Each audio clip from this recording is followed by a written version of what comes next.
Hello everyone, Arfi math গুরুকুলে সবাইকে স্বাগতম। GK marathon class 7 শুরু হতে চলেছে। চলো শুরু করি আমাদের আজকের ক্লাস 7-এর গুরুত্বপূর্ণ কিছু প্রশ্ন নিয়ে। প্রথম প্রশ্ন, in which country were the 22তম কমনওয়েলথ গেমস হেল্ড? কোথায় 22তম কমনওয়েলথ গেমস অনুষ্ঠিত হয়েছিল? 22তম কমনওয়েলথ গেম মানে এটা কোথায় হয়েছিল? এটা হয়েছিল ইংল্যান্ডে। কোথায়? ইংল্যান্ডে। Option D. ইংল্যান্ডের স্পেসিফিক একটা জায়গা রয়েছে, সেই জায়গাটার নাম কি? জায়গাটার নাম বার্মিংহাম। অনেক সময় প্রশ্ন ইংল্যান্ড দিয়েও পেতে পারো, আবার অনেক সময় প্রশ্ন আসতে পারে যে 4টে শহরের নাম দিয়ে দিল, সেখান থেকে উত্তর তোমাকে খুঁজে নিতে হবে। তাহলে উত্তরটা ইংল্যান্ডও হতে পারে, আবার হতে পারে বার্মিংহাম।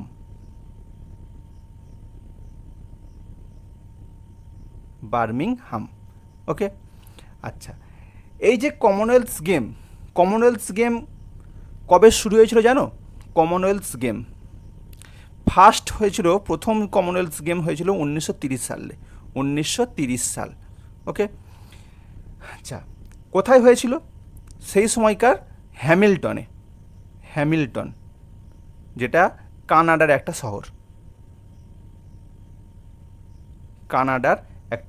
শহর। আচ্ছা, ইন্ডিয়া লাস্ট যে কমনওয়েলথ গেম হয়েছিল, সেই লাস্ট কমনওয়েলথ গেমসে 61টা মেডেল জিতেছিল। কোটা মেডেল? 61টা, 61। ইন্ডিয়া কোটা মেডেল জিতেছে 61। এই 61-এর মধ্যে 22খানা গোল্ড পেয়েছে 22খানা, সিলভার পেয়েছে 16খানা, আর ব্রোঞ্জ পেয়েছে 23খানা।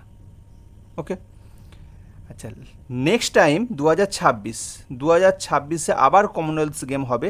সেইটি কোথায় অনুষ্ঠিত হবে? গ্লাসগো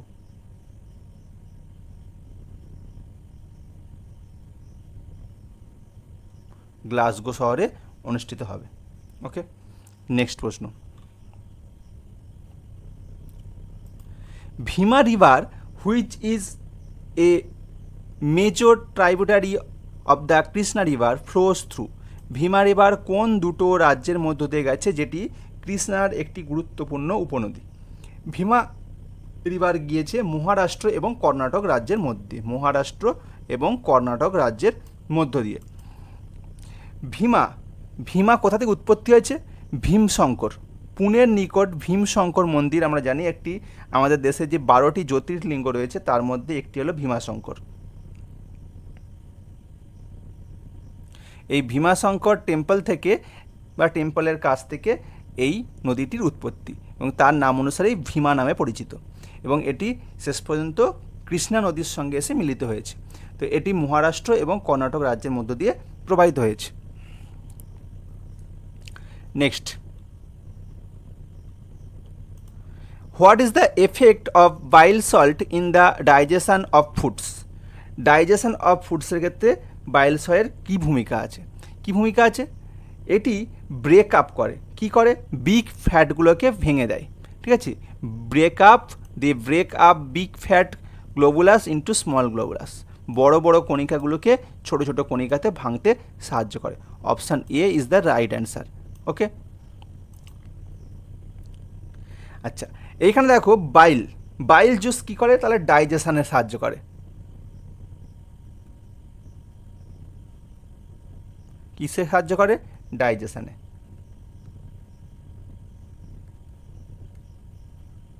ওকে,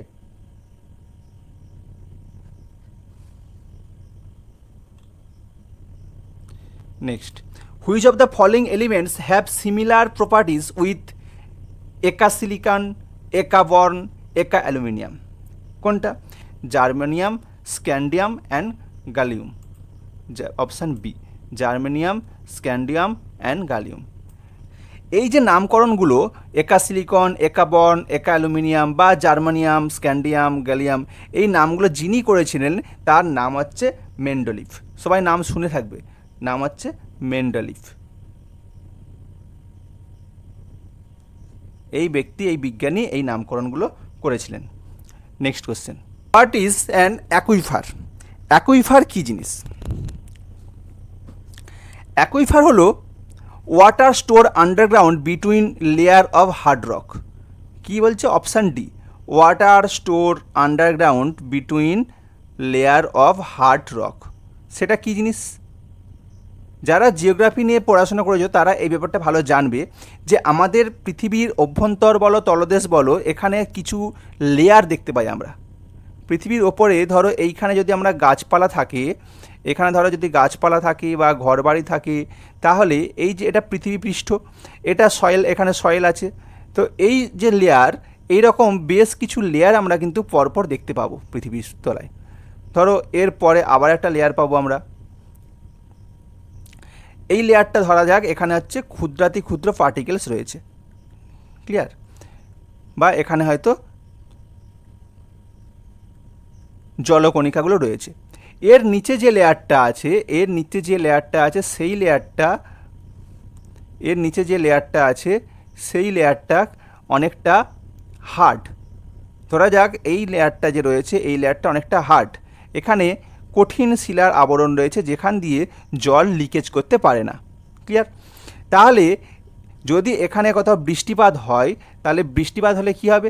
বৃষ্টিপাত হলে বৃষ্টির জলটা যখন এইখানে মেঘ থেকে যদি বৃষ্টিপাত হয়, তাহলে এই বৃষ্টির জল এই লেয়ারটা ভেদ করে এইখানে আসবে। কিন্তু এই যে এইখানে কঠিন আবরণ রয়েছে তার জন্য এই জলটা কিন্তু এর নিচের দিকে আর আসতে পারবে না, তাহলে জলটা এখানে জমে থাকবে।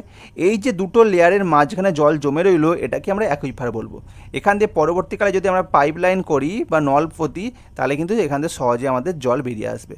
আমাদের যে চাপা কলগুলো দেখতে পাই আমরা এলাকায়, এই চাপা কলগুলো কিন্তু এরকমই কিছু কিছু জায়গা রয়েছে যেখানে অ্যাকুইফারের মতন সিস্টেম রয়েছে, জল জমে রয়েছে, সেখান থেকে কিন্তু আমরা জল উত্তোলন করতে পারি। ওকে, আশা করি কনসেপ্ট ক্লিয়ার হয়েছে। Next, the budget expenditure of the government is broadly classified how many categories. এটা হচ্ছে দুটো ভাগে ভাগ করি আমরা। কী কী ভাগে ভাগ করি? না, এক্সপেন্ডিচার খরচ, এক্সপেন্ডিচার মানে খরচ। এই খরচ দু রকমের হয়। একটা হয় ক্যাপিটাল এক্সপেন্ডিচার,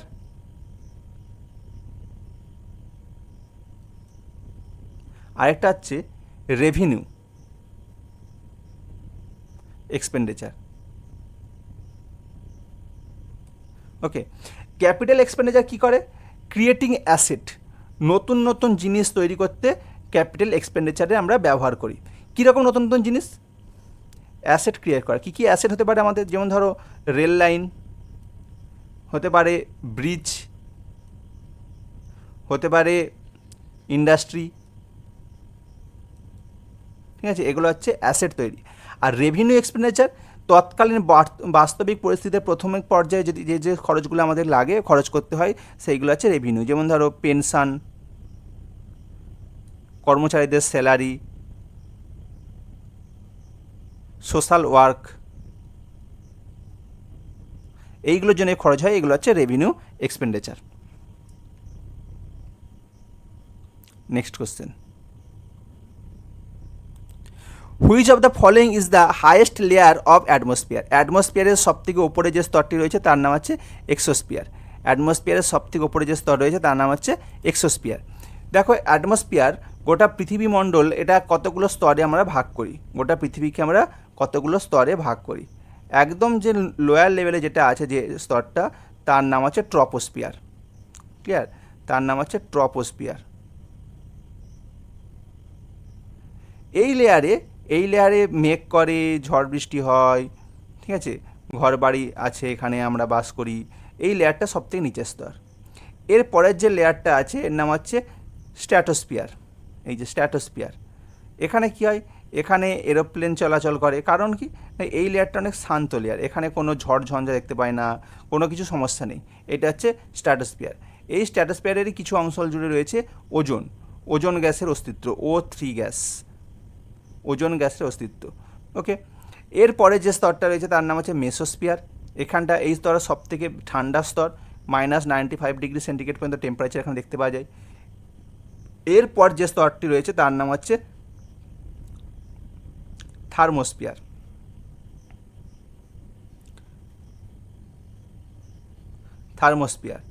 ওকে, আর লাস্ট যে স্তরটি রয়েছে তার নাম হচ্ছে এক্সোস্ফিয়ার। লাস্ট স্তরটির নাম হচ্ছে exosphere. Next, which of the following festivals is mainly celebrated in Vadakkunnatha temple of Kerala? Vadakkunnathan temple, এটি লর্ড শিবকে কেন্দ্র করে এই টেম্পলটা রয়েছে। এই টেম্পলে যেটা অনুষ্ঠান হয় তার নাম হচ্ছে থ্রিসুর পূর্ণম, থ্রিসুরপুরম। এটি একরকম উৎসব কেরল রাজ্যে। এটি হচ্ছে ভগবান শিবকে উদ্দেশ্য করে এই পরিকল্পনা বা এই অনুষ্ঠানটা সংগঠিত হয়।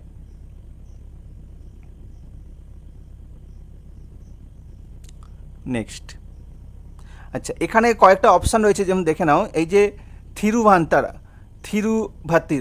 থিরুভাতিরা কি? থিরুভাতিরা দেবী পার্বতীর উদ্দেশ্যে উপাসনা। দেবী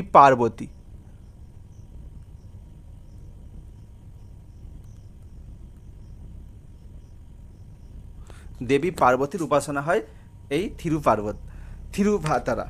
এবার দেখো বাস্তার দুসেরা, এটা কি? এটা ছত্তিশগড়ের একরকম কালচারাল অনুষ্ঠান। ছত্তিশগড়ের একরকম কালচারাল অনুষ্ঠান। কুল্লু দুসেরা, এটা হিমাচল প্রদেশের একটা অনুষ্ঠান। নেক্সট, পেট্রোলিয়াম ইজ কল্ড, পেট্রোলিয়ামকে কি বলি আমরা? পেট্রোলিয়ামকে বলি a non renewable resource since condition that produce is no longer exist. মানে খনিজ তেল কিন্তু কখনোই যে সারা জীবনের জন্য থাকবে এরকমটা কিন্তু নয়, একসময় খনিজ তেল শেষ হবে। খনিজ তেল কীভাবে হয় না, পৃথিবীর অভ্যন্তরভাগে, এটা ভূপৃষ্ঠ যদি ধরি, সারফেস, এই সারফেসের তলায় কোনো এক সময় বিভিন্ন খনিজ উপাদান তৈরি হয়েছে, বা কিছু উপাদান যে গাছপালা হতে পারে, ঘরবাড়ি, মানুষ, কোনো পশু, এদের যে দেহাবশেষ যখন মাটির তলায় চাপা পড়ে যায়, সেখান থেকে এক রকমের রস নিঃসৃত হয়ে এক রকমের খনিজ তেল বা তেল জাতীয় দ্রব্যের উৎপন্ন হয়, এবং সেইগুলোকে আমরা খনিজ তেল বলি। সেই খনিজ তেলকে আমরা উত্তোলন করি, উত্তোলন করে সেইখান থেকে পেট্রোলিয়াম, ডিজেল, কেরাসিন, এরকম বিভিন্ন খনিজ উপাদানগুলো আমরা পাই। এখন এই উপাদানগুলো কোথা থেকে পাচ্ছি? মাটির তলা থেকে পাচ্ছি। একসময় যদি এই জীবাশ্মগুলোর পরিমাণ থেকে উৎপন্ন হওয়া তেলের পরিমাণ কমে যায়, তাহলে কিন্তু আমরা তৈলখনি থেকে তেলের উত্তোলন করতে পারবো না। তাই এটি হচ্ছে নন রিনিউয়েবল, একে নতুন করে তৈরি করতে আমরা পারবো না। During which of the following years the first 5-year plan was implemented? First 5-year plan 1951 থেকে 1956। ওকে, আচ্ছা, প্ল্যানিং কমিশন যারা এই প্ল্যানিংটাকে ইনিশিয়েটেড করতো, এই প্ল্যানিং কমিশন কবে তৈরি হচ্ছে? প্ল্যানিং কমিশন তৈরি হচ্ছে 1950 সালে। ডেটটা যদি মনে রাখতে চাও, সেটা হচ্ছে 15 মার্চ। প্ল্যানিং কমিশন তৈরি হচ্ছে। Okay, next, Rigveda consisting of a collection of 1028 hymns, 1028টা স্তোত্র এই ঋগ্বেদে উল্লেখ রয়েছে। বেদ কথার অর্থ কি? বেদ কথার অর্থ হলো জ্ঞান। এইবার দেখো, বেদ কবে রচনা হয়েছিল? ঋগ্বেদ এটা মোটামুটি ধরা হয় 1500 খ্রিস্টপূর্বাব্দ থেকে 1200 খ্রিস্টপূর্বাব্দের মধ্যে এই ঋগ্বেদের রচনা হয়েছিল। বেদের 4টি ভাগ আছে, 4টি পার্ট রয়েছে। কী কী পার্ট? প্রথম হচ্ছে সংহিতা, সেকেন্ড ব্রাহ্মণ, third Aranyak, R fourth Upanishad.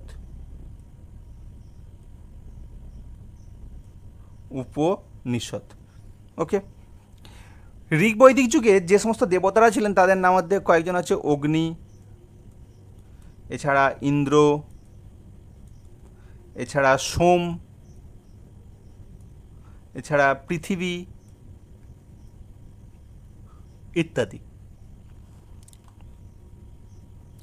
Next, which of the following metals is able to liberate hydrogen gas from dilute hydrochloric acid?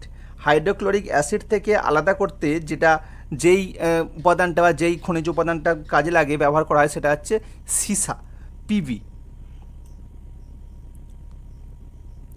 ওকে, আচ্ছা, এখানে যে বাকি অপশানগুলো রয়েছে সেগুলো একটু আমরা দেখে নিই। এজি, এজি মানে কিসের সংকেত? সিলভার। সিইউ, সিইউ কিসের সংকেত? কোপার বা তামা। এইচজি, এইচজি মানে হচ্ছে পারদ।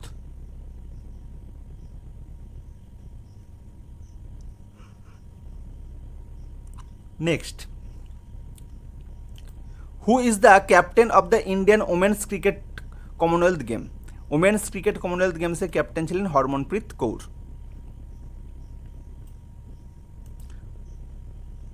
এই গেমসে ভারত সেকেন্ড হয়েছিল, দ্বিতীয় স্থান, এবং সিলভার মেডেল জিতেছিল। এর আগে কাকে হারিয়েছিল বা কে হারিয়েছিল ভারতকে? অস্ট্রেলিয়া। বিট ইন্ডিয়া, অস্ট্রেলিয়া ভারতকে হারিয়েছিল, যার ফলে অস্ট্রেলিয়া পেয়েছিল গোল্ড আর ভারত পেয়েছিল সিলভার 2022-এর কমনওয়েলথ গেমসে। Next, which of the following fundamental rights is mention article number 32 of the Indian constitution? এটা হচ্ছে রাইট অফ কনস্টিটিউশনাল রিমেডিস। এই রাইট অ্যান্ড কনস্টিটিউশনাল রিমেডিস দুরকমভাবে আমরা রক্ষা করতে পারি, এক আর্টিকেল 32 এর থ্রু দিয়ে আর আর্টিকেল 226-এর থ্রু দিয়ে। এই দুভাবেই কিন্তু আমরা রিমেডিসগুলোকে চালু করতে পারি। এই যে রিমেডিসগুলো রয়েছে, এই রিমেডিসগুলো কতগুলো ভাগে আমরা ভাগ করি। কি কি ভাগ সেইগুলো একটু লিখে নেবে। এক হচ্ছে হ্যাভিয়াস কর্পাস,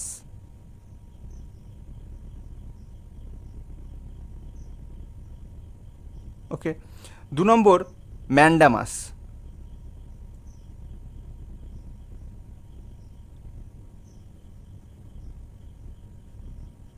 3 নম্বর প্রহিবিশন, 4 নম্বর কার্টেরারি,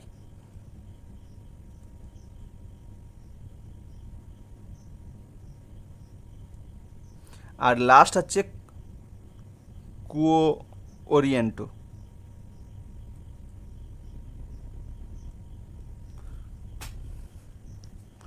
আচ্ছা, এবার দেখো রাইট টু ফ্রিডম, এটা কোথায় আছে? Article number 19 to 22। Okay, right two property, এটা আর্টিকেল 300A ধারা রয়েছে। আচ্ছা, রাইট টু ইকুয়ালিটি আর্টিকেল 14 থেকে 28।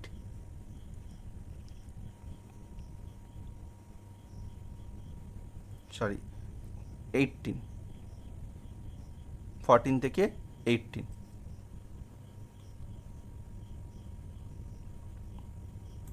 The first Indian reserve forest is, ভারতবর্ষের প্রথম রিজার্ভ ফরেস্ট কোনটা?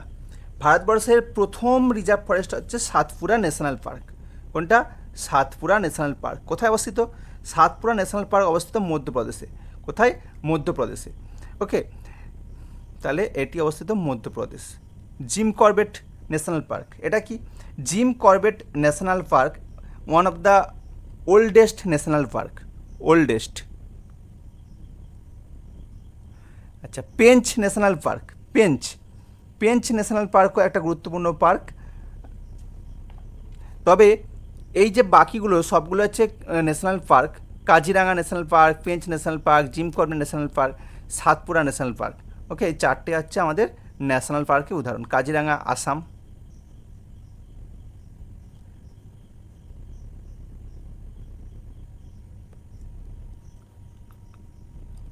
Next,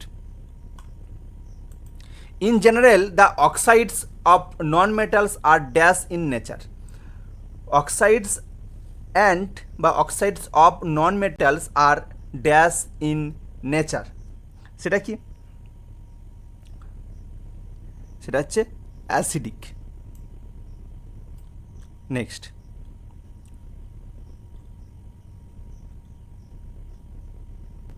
which of the following is are a function of money? মানির function কি? Use as a store of value, use as a measure of value, দুটোই হচ্ছে কাজ, দুটোই হচ্ছে এর কাজ। When resistors are connected in parallel combination, then result resistance will be, result resistance কি হবে? সেটা হবে less than least resistant, less than least resistant, option A. Next, Dash from the Indian Institute of Science Bengaluru received the Shanti Swarup Bhatnagar Puraskar prize for biological science for 2021. কে পেয়েছিলেন? তিনি পেয়েছিলেন অমিত সিং, অমিত সিং। ওকে, এবার দেখো এই ভাটনগর পুরস্কার এটা কি? এটা সায়েন্স অ্যান্ড টেকনোলজির ক্ষেত্রে দেওয়া হয়। ভাটনগর, শান্তি স্বরূপ ভাটনগর প্রাইজ, এটা কীভাবে কী জন্য দেওয়া হয়? Science and technology.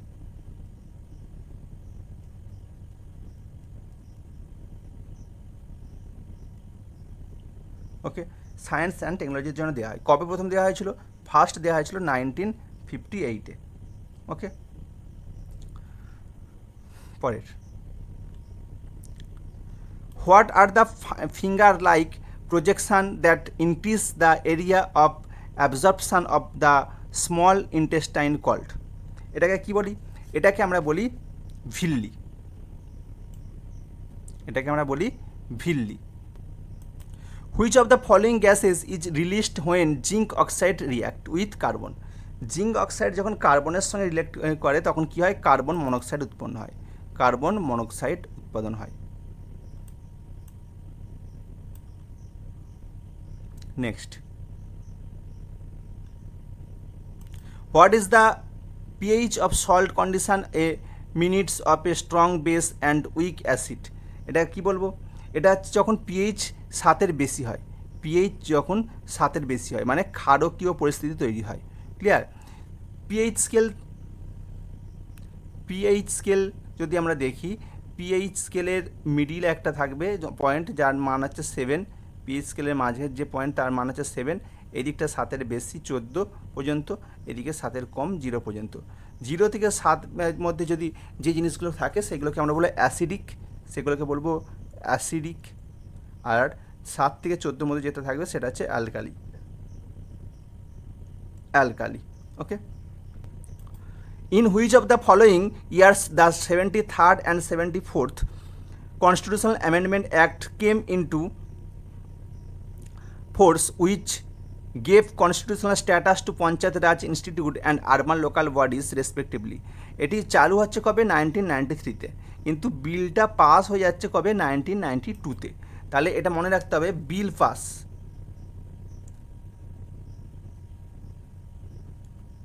1992 আর কার্যকর 1993। ওকে,